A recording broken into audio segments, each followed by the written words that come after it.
Good morning, champs. Today we start a new and very powerful technique using conjugates.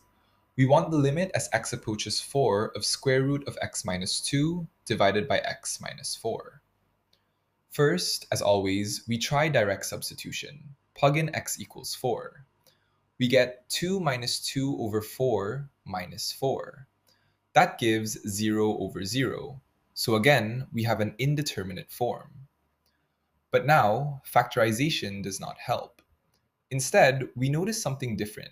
We have a square root. And whenever square roots are involved, a very useful trick is multiplying by the conjugate. The conjugate of square root of x minus 2 is square root of x plus 2.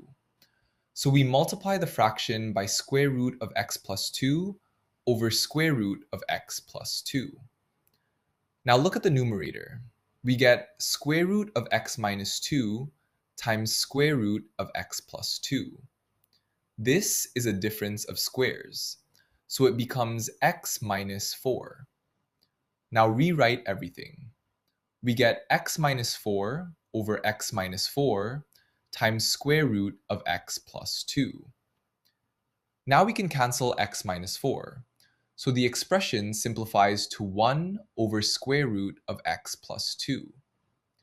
Now we substitute again. Plug in x equals 4. We get 1 over 2 plus 2, which is 1 over 4. So the limit is 1 over 4. Quick takeaway. If you see square roots and get 0 over 0, try multiplying by the conjugate to simplify.